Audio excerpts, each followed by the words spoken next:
ตอนนี้เขากำลังที่น้ำตกน้ำกัดยอละปา1 2 3งามงามงามงามน้ำลายน้ำลาย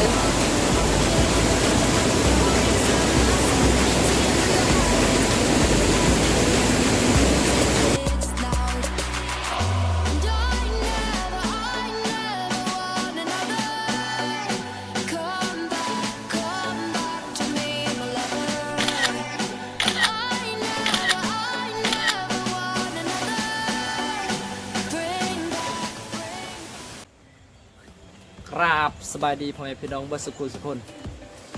สไตล์การแต่งตัวเมื่อนี้เป็นกระยุทีน้ำกัดยอลาปาว้าวเมื่อนี้15ทุกคนไปที่น้ำตกตาดแต่ว่าปัจจุบันนี้ก็อยู่ที่อยู่ที่นี่แถวแรงศูนย์ข้อมูลแต่ว่าฝนตกพอดีลำบากนิดนึงนะแต่ว่ากะลุยโอเคก่อนจะไปเบิ่งคลิปนี้อย่าลืมกดไลค์กดติดตามและกดกระดิ่งเพื่อจะไม่พลาดคลิปต่อไปกับช่อง YouTube ในเด้อโอเคตอนนี้เราก็ขี่รถชมธรรมชาติที่สวยงามตอนนี้เราก็มาฮอดบนจอดรถแล้วระหว่างทางฝนตกเปียกเบิดทำก็เปียก เรามีเกียมจะย่างขึ้นไปน้ำตกทางนี้เป็นเนี่ยรถเนี่ย ATV ที่แค่เขาจะขี่ไปว่ามันนี่โอ้ยฝนตกเปียกเบิด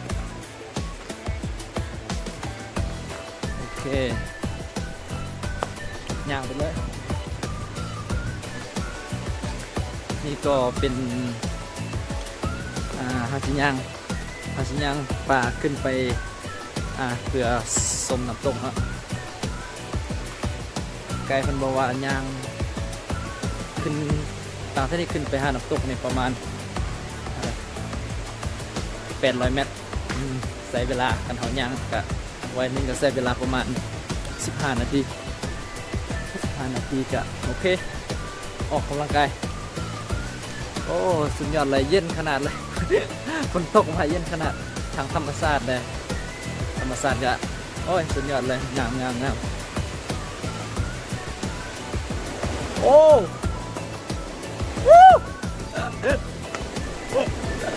โอ้ยเกือบสิตกโอ้สุดยอดงามนี่ก็จะเป็นต้นไม้ที่ขนาดใหญ่เติบส่วนใหญ่ประมาณจัก5-6 คนอุ้มพอละนี่นะต้นไม้เนี่ยซื้อมันกกอันไม้ยางดงใหญ่เติบโอ้สุดยอดอายุเป็นค่อยๆ1,000 ปีพอละโอเคตอนนี้เราก็กำลังเดินทางเนาะย่างบรรยากาศตามทางโอ้ยสุดยอดเลยเย็นสบายพอดีฝนหากระตกโอเค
วิวสุดยอดที่น้ำกัดยอละปา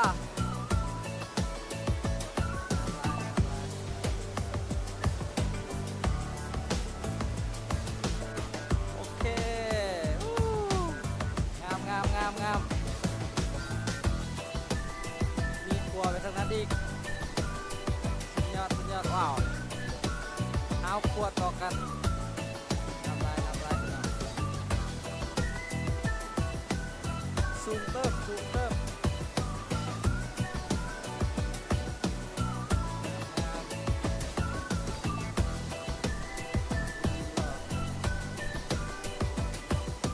ว้าวโอเควิวงามเลยอันนี้ก็จะสูงเติบสูงประมาณจาก40-50 เมตรนี่แหละสูงเติบขอมุมนี้อีกโอ้สุดยอดน้ำกัดยอละป่าดินแดนแห่งความสุขป่าไม้เขียว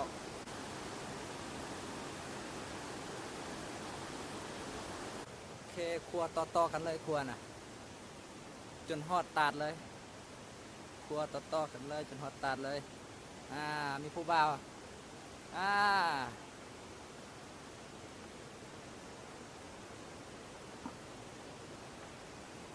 นี่มานำกัน3 คนนะพระเจ้าอยู่เมืองปากแดงพระเจ้ามาเที่ยวอยู่น้ำกัดยอละป่า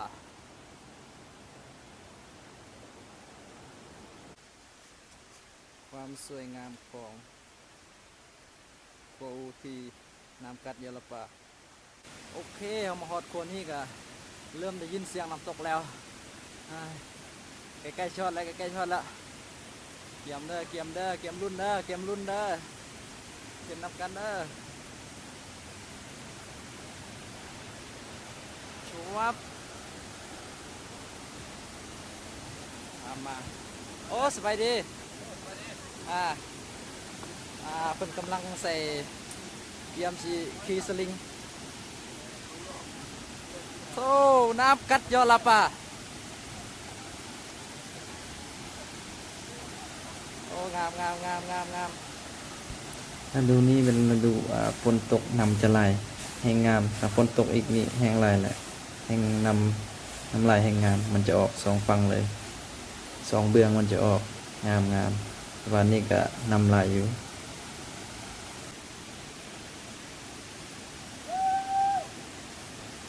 น้ำกัดยอละป่าโอเคครับผมมาฮอดอยู่ที่น้ำกัดยอละป่าตรงนี้นำฝนตกลายแห้งงามเย็น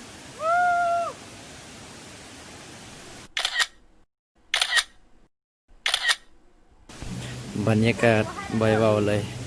โคตรสุดยอดเลยเย็นสบายสุดยอดโ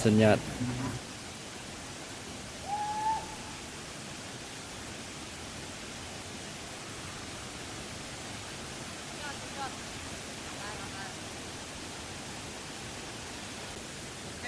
ถ้ามาคลิปนี้ก็อย่าลืมกดไลค์กดแชร์และกดติดตามในช่องเลยเด้อโอเคตอนนี้เขากำลังที่น้ำตก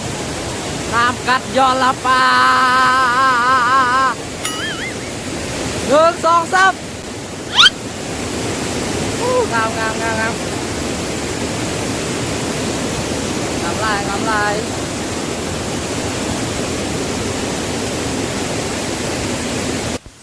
บอกเลยว่าผู้ใดไปเนี่ยต้องไปครั้งที่ 1ต้องมีครั้งที่ 2แน่นอนเพราะว่าลงหักความสวยสดงดงามของธรรมศาสตร์ที่น้ำกัดยอละป่าเมืองไซแขวงอุดมไซงามอิลีแล้วก็น้ำกัดขึ้นชื่อว่าน้ำกัดน้ำเย็นจับจนชิกัดมือ อันนี้เพิ่มเติมเย็นสุดยอดเย็นทุกคนต้องมาสัมผัสที่น้ำกัดยอละป่า